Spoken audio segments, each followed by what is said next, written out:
യേശുക്രിസ്തുവിൻ്റെ പരിശുദ്ധമായ നാമത്തിൽ എല്ലാ പ്രിയപ്പെട്ടവർക്കും മോർണിംഗ് ഡ്യൂവിൻ്റെ പുതിയൊരു പ്രഭാത വചന ധ്യാനത്തിലേക്ക് സ്വാഗതം. കഴിഞ്ഞ ദിവസങ്ങളൊക്കെ നമുക്ക് വളരെ അനുഗ്രഹിക്കപ്പെട്ട ആത്മീക വചനചിന്തയിലൂടെ കടന്നു പോകാൻ തക്കോണം ദൈവം നമ്മെ സഹായിക്കുന്നല്ലോ. പ്രത്യേകിച്ച് ഈ ദിവസങ്ങളൊക്കെ ദൈവത്തിൻ്റെ ആത്മാവ് നമ്മെ നയിക്കുന്നു. അത് നാം ഓരോരുത്തരും ദൈവത്തിനായി പ്രയോജനപ്പെടുന്നതിലേക്കാണ് എന്നുള്ള ഒരു പ്രധാനപ്പെട്ട ചിന്തയിലൂടെയാണ് നമ്മൾ കടന്നു പോകുന്നത്. അങ്ങനെ നമ്മൾ ഓരോരുത്തരും ദൈവത്തിനായി പ്രയോജനപ്പെടണമെങ്കിൽ നമ്മളുടെ ആരുടെയും സ്വയമായിട്ടുള്ള കഴിവിനാൽ നമുക്ക് ശരിയായി പ്രയോജനപ്പെടാൻ കഴിയില്ല.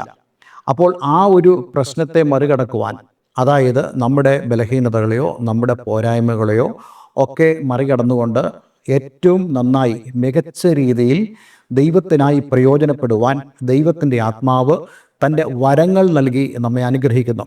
അതിൽ വളരെ കാര്യങ്ങൾ നമുക്ക് ചിന്തിപ്പാൻ തക്കവണ്ണം ദൈവം നമ്മെ സഹായിച്ചു. ഇന്ന് ഈ വചനം കേൾക്കുന്ന പ്രിയമുള്ളവരായ ആളുകൾ, നിങ്ങൾക്ക് ഈ സന്ദേശങ്ങൾ നേരത്തെ ലഭിച്ചിട്ടില്ലെങ്കിൽ തീർച്ചയായിട്ടും ഞങ്ങളുടെ യൂട്യൂബ് ചാനൽ സന്ദർശിച്ച് ഇതിനു മുമ്പ് ഞാൻ നിങ്ങളോട് സംസാരിച്ചിരിക്കുന്ന ദൈവവചന ഭാഗങ്ങളെ ദയവായി ശ്രദ്ധിക്കുക. അപ്പോൾ നിങ്ങൾക്ക് കൂടുതൽ കാര്യങ്ങൾ മനസ്സിലാകും. ഈ ദിവസങ്ങളിലൊക്കെ നമ്മൾ അതുമായി ബന്ധപ്പെട്ട് സംസാരിക്കുന്ന ഒരു കാര്യം, നമുക്ക് ദൈവത്തിൻ്റെ ആത്മാവിനാൽ നൽകപ്പെടുന്ന ആത്മാക്കളെ വിവേചിക്കുക എന്നുള്ള വരത്തെക്കുറിച്ചാണ്. ഈ കഴിഞ്ഞ ദിവസങ്ങളൊക്കെ നമ്മൾ അതുമായി ബന്ധപ്പെട്ട് ധാരാളമായ സന്ദേശങ്ങൾ കേൾക്കുവാൻ തക്കണം ദൈവം നമ്മെ സഹായിച്ചു. ഇന്ന് നമ്മൾ ചിന്തിക്കാൻ പോകുന്നത്, നമ്മൾ പലപ്പോഴും ചിന്തിക്കുന്ന ഒരു കാര്യമാണ്.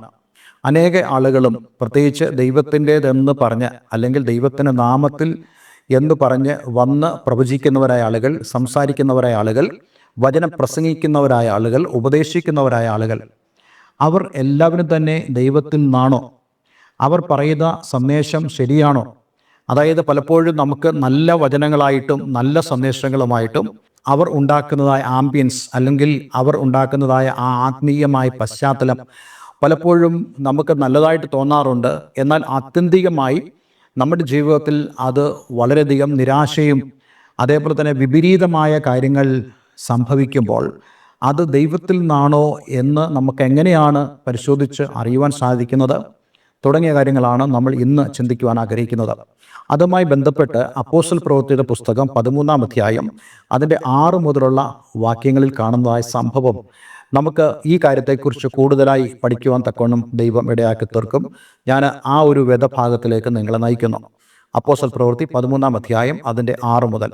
അവർ ദ്വീപിൽ കൂടെ പഫോസ് വരെ ചെന്നപ്പോൾ ബർ യേശു എന്ന പേരുള്ള യഹൂദനായി കള്ളപ്രവാചകനായ ഒരു വിദ്വാനെ കണ്ടു.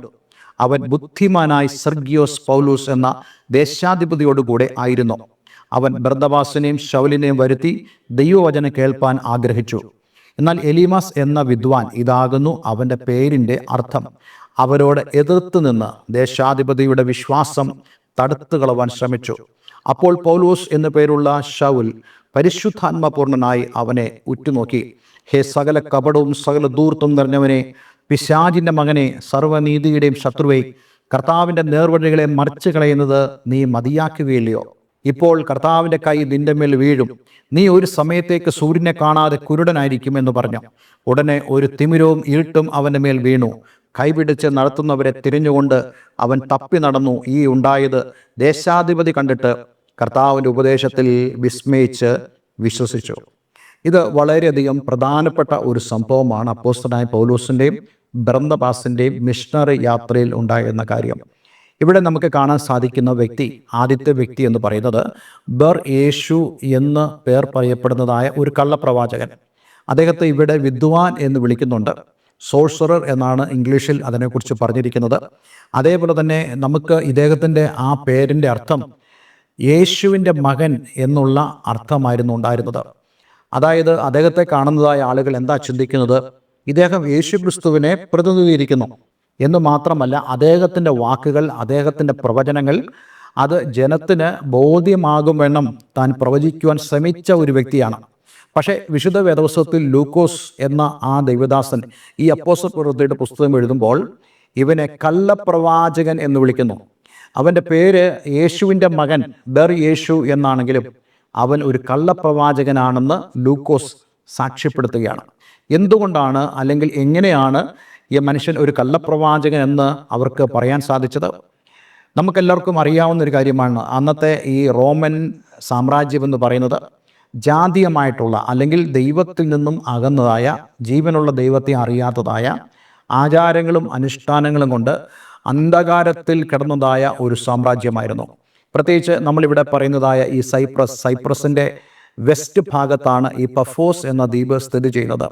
ആ ഭാഗത്ത് വെച്ച് നടന്ന ഒരു സംഭവമാണ് എന്ന് മാത്രമല്ല, ചരിത്രപരമായി ആളുകൾ ഇതിനെക്കുറിച്ച് പറയുന്നത് ഗ്രീക്ക് ദേവത വീനസ്, അതായത് ലൈംഗികതയുടെ ദേവിയായി അറിയപ്പെട്ടതായ വീനസിൻ്റെ പ്രധാനപ്പെട്ട ഒരു ആരാധന സ്ഥലമായിരുന്നു ഈ പഫോസ് എന്ന് പറയുന്നത്. അപ്പോൾ അവിടെ ഈ ബർയേശു എന്ന് പറയുന്നതായ കള്ളപ്രവാചകനായ ആളുകൾ അനേകരെ വഴിതെറ്റിച്ചുകൊണ്ടിരിക്കുന്ന ഒരു സമയമായിരുന്നു.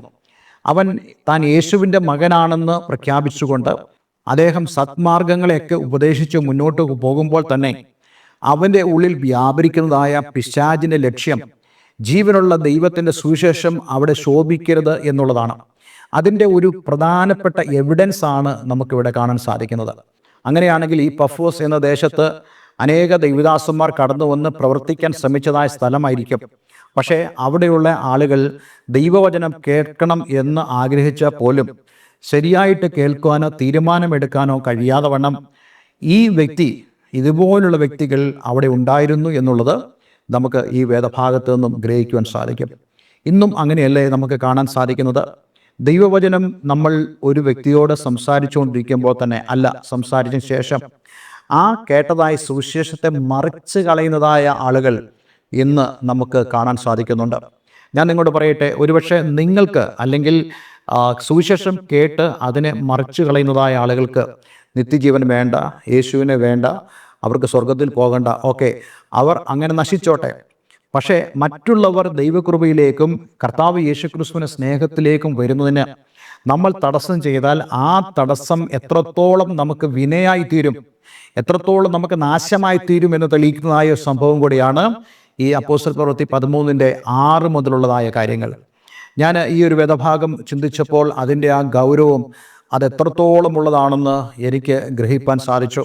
അതിൻ്റെ ഒരു ഭീകരത എന്ന് പറയുന്നത് നമുക്ക് ഒരിക്കലും വിശ്വസിക്കാൻ പോലും കഴിയാത്തതായ ഭീകരതയാണ്. അതായത് ഒരുവൻ കർത്താവ് യേശുക്രിസ്തുവിനെ കുറിച്ചുള്ള സുവിശേഷം കേട്ടിട്ട് അവൻ രക്ഷാമാർഗത്തിലേക്ക് കടന്നു വന്ന് യേശുക്രിസ്തുവിൻ്റെ മകനോ മകളോ ആയി തീർന്നു കഴിയുമ്പോൾ ആ വ്യക്തിയെ അതിൽ നിന്നും വ്യതിചലിപ്പിക്കുവാൻ തീരുമാനമെടുക്കുന്നതിൽ നിന്ന് പോലും അവരെ തടയുന്നെങ്കിൽ അതിൻ്റെ ശിക്ഷ എന്ന് പറയുന്നത് വളരെ വലുതാണ് എന്നുള്ളത്.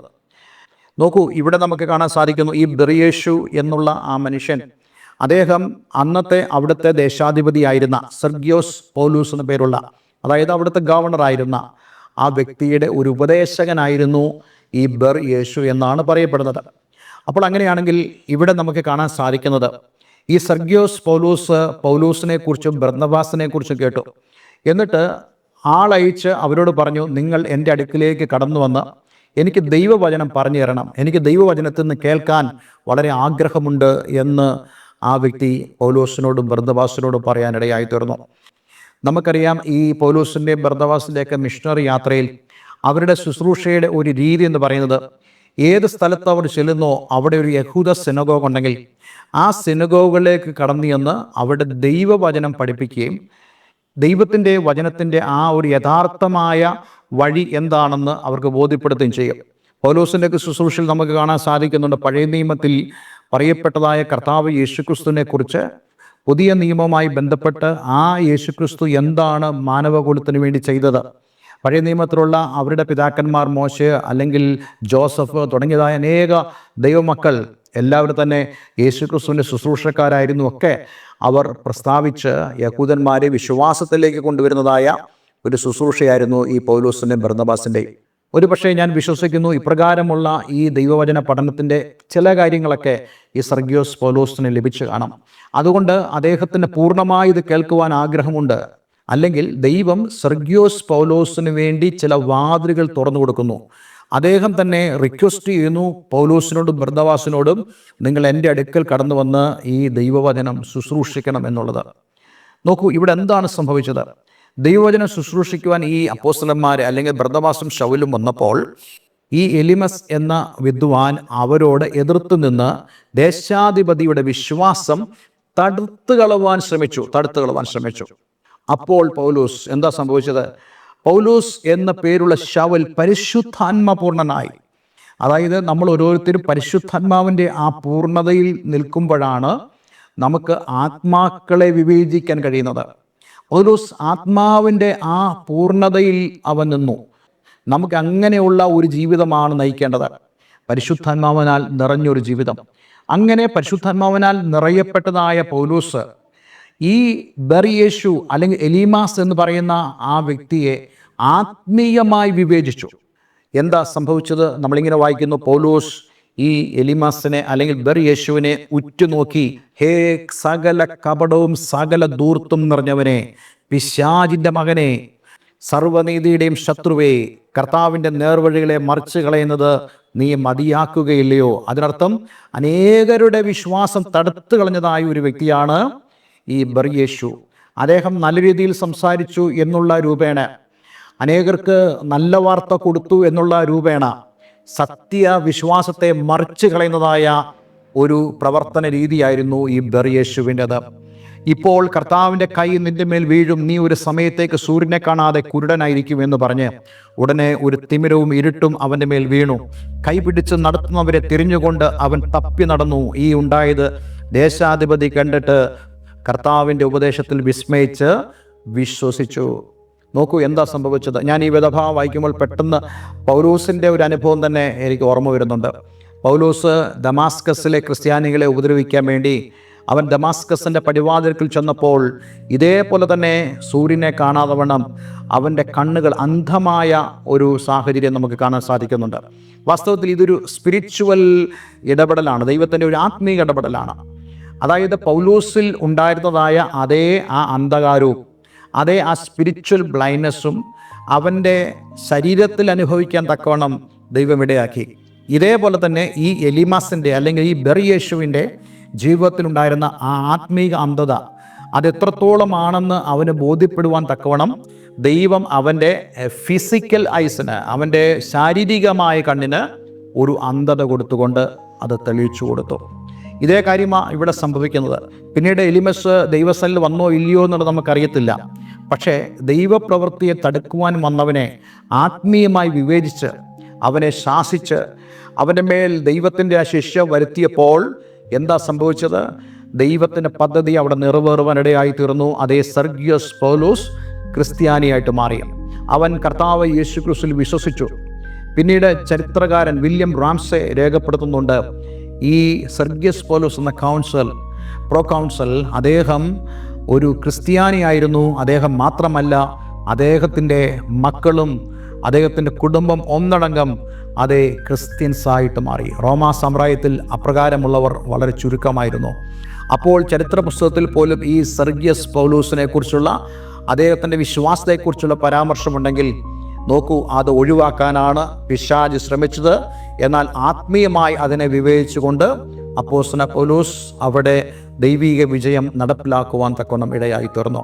ഇന്ന് ഞാൻ നിങ്ങളോടെല്ലാം പറയാൻ ആഗ്രഹിക്കുന്ന ഒരു കാര്യം, നമ്മൾ ദൈവസന്നിധിയിലേക്ക് വരരുതെന്നും നമ്മൾ ആത്മീയമായി അനുഗ്രഹിക്കപ്പെടരുതെന്നും പിശാച് ആഗ്രഹിക്കുന്നു. അതുകൊണ്ട് എന്താ സംഭവിക്കുന്നത്?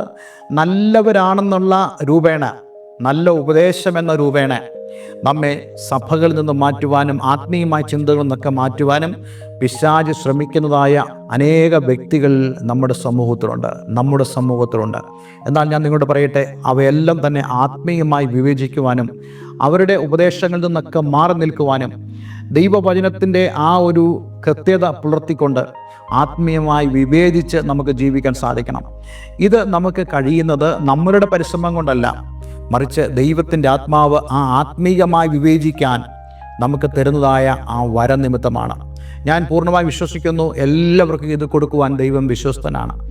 ഒരു പ്രസംഗം കേൾക്കുമ്പോൾ തന്നെ നമുക്കറിയാം അത് ദൈവത്തിൽ നിന്നാണോ എന്നുള്ളത്. അത് ആത്മീയമായി വിവേചന വരം ഉണ്ടെങ്കിൽ, അതുപോലെ തന്നെ ഒരു സഭ, ഒരു കുടുംബം ആത്മീയമായി നമ്മൾ അവരെ വിവേചിക്കുമ്പോൾ തന്നെ നമുക്ക് മനസ്സിലാകും ഇവർ ദൈവത്തിൽ നിന്നുള്ളവരാണോ അല്ലയോ എന്നുള്ളത്. അതുകൊണ്ട് എന്നെ കേൾക്കുന്ന പ്രിയമുള്ളവരെ, നമുക്ക് പ്രാർത്ഥിക്കാം. ദൈവമേ, ഇങ്ങനെയുള്ള ആത്മീയ വരങ്ങളാൽ എന്നെ നിറയ്ക്കണമേ എന്ന് നമുക്ക് പ്രാർത്ഥിക്കാം. മറ്റൊരു സന്ദർഭത്തിൽ നമ്മൾ കഴിഞ്ഞ ദിവസം കണ്ടല്ലോ, വെളിച്ചപ്പാടത്തിയായി യജമാനന്മാർക്ക് ലാഭം വരുത്തുന്നതായ ആ ഒരു പെൺകുട്ടി. അവളും ഇതേപോലെ തന്നെ നല്ല കാര്യങ്ങൾ പറഞ്ഞുകൊണ്ടിരുന്നവളാണ്. പക്ഷേ അപ്പോസ്തലനായ പൗലോസ് ആത്മീയമായ വിവേചനത്താൽ അവളുടെ മേലുള്ള ആ പൈശാചിക ശക്തിയെ പുറത്താക്കിയെന്ന് നമുക്ക് കാണാൻ കഴിയുന്നുണ്ട്. അതെ, നമുക്ക് ദൈവത്തോട് പ്രാർത്ഥിക്കാം, ദൈവമേ എനിക്ക് ആത്മീയമായി കാര്യങ്ങളെ വിവേചിക്കാനുള്ള ആ വരത്താൽ എന്നെ നിറയ്ക്കണമേ എന്നുള്ളത്. ഈ വചനം കേൾക്കുമ്പോൾ തന്നെ, അല്ലെങ്കിൽ ഈ വചനം പ്രസംഗിക്കുമ്പോൾ തന്നെ, സംസാരിക്കുമ്പോൾ തന്നെ എനിക്ക് ഉറപ്പായിട്ടുള്ള ഒരു കാര്യം, ഇന്ന് നമുക്കെല്ലാവർക്കും വേണ്ട ഒരു ആത്മീയമായ വരം എന്ന് പറയുന്നത് ഈ വിവേചനപരമാണ്. രോഗശാന്തി വരത്തെക്കാളും പ്രവചന വരത്തെക്കാളും നമുക്ക് ആവശ്യം ആത്മീയമായി വിവേചിക്കുക എന്നുള്ളതാണ്. അതിന് ദൈവം നമ്മെ സഹായിക്കട്ടെ. അതിനുവേണ്ടിയുള്ള സമർപ്പണം നമ്മുടെ ജീവിതത്തിലുണ്ടാകട്ടെ. അതിനുവേണ്ടിയുള്ള വാഞ്ച നമ്മുടെ ജീവിതത്തിലുണ്ടാകട്ടെ. ഒരു നിമിഷം നമുക്ക് പ്രാർത്ഥിക്കാം. സ്വർഗീയ പിതാവേ, ഇന്ന് ഞങ്ങളെ കേൾപ്പിച്ച വളരെ അനുഗ്രഹിക്കപ്പെട്ട സന്ദേശത്തിനായി സ്തോത്രം. എത്രത്തോളം പ്രാധാന്യമുണ്ട് ആത്മീയമായി വിവേചിക്കുന്നതായ ആ വരത്തിനെന്നുള്ളത് ഞങ്ങൾക്കൊന്ന് ചിന്തിപ്പാൻ തക്കവണ്ണം ദൈവം ഇടയാക്കി തീർത്തല്ലോ. കർത്താവേ, ഞങ്ങളുടെ ജീവിതത്തിൽ ദൈവിക നന്മകളെ അട്ടിമറിക്കുന്ന, അവയെ തടുത്തു കളയുന്നതായ ദുഷ്ടശക്തികൾ അത് പല രീതിയിൽ, പല ഭാവേന ഞങ്ങളുടെ ചുറ്റുപാടും, ഞങ്ങളുടെ ഉള്ളിലും, ഞങ്ങളുടെ ഭവനത്തിലും, ഞങ്ങളുടെ സഭയിലും, ഞങ്ങളുടെ കമ്മ്യൂണിറ്റിയിലും ഒക്കെ ഉണ്ട്. എന്നാൽ ഇന്ന് ഞങ്ങൾ ഒന്നിച്ച് ആ വിഷയത്തിന്മേൽ പ്രാർത്ഥിക്കുമ്പോൾ, കർത്താവെ, എന്നെ കേൾക്കുന്ന പ്രിയമുള്ളവർക്ക് എല്ലാ കാര്യങ്ങളെയും ആത്മീയമായി വിവേചിച്ച് അറിഞ്ഞ് ജീവിപ്പാൻ തക്കോണം നീ അവരെ സഹായിക്കണമെന്ന് പ്രാർത്ഥിക്കുന്നു. പ്രാർത്ഥന കേട്ടതിന് നന്ദി. യേശു ക്രിസ്തുവിൻ നാമത്തിൽ തന്നെ. ആമേൻ, ആമേൻ. ഇന്നത്തെ വേദവചനം നിങ്ങളുടെ ജീവിതത്തിൽ വളരെ അനുഗ്രഹപ്രദമായി തീർന്നു എന്ന് ഞാൻ വിശ്വസിക്കുന്നു. ദയവായി ഈ സ്ക്രീനിൽ കാണുന്ന ഫോൺ നമ്പറുകളിൽ ഞങ്ങളെ വിളിക്കുക. ആത്മീയമായിട്ടുള്ള കൂട്ടായ്മയ്ക്ക് നിങ്ങൾക്ക് ആഗ്രഹമുണ്ടെങ്കിൽ നിങ്ങൾക്ക് അതിനുള്ള സൗകര്യമുണ്ടെന്നുള്ള കാര്യം ഞാൻ ഓർപ്പിക്കുന്നു. നിങ്ങളുടെ പ്രാർത്ഥന വിഷയങ്ങളെ അറിയിക്കുക. നിങ്ങൾക്ക് കൂടുതൽ ദൈവവചനം കേൾക്കുവാൻ ആഗ്രഹമുണ്ടെങ്കിൽ അതിന് ഞങ്ങളെ വിളിക്കുക. എല്ലാവരും ദൈവം അനുഗ്രഹിക്കട്ടെ. Have A nice day. God bless you all.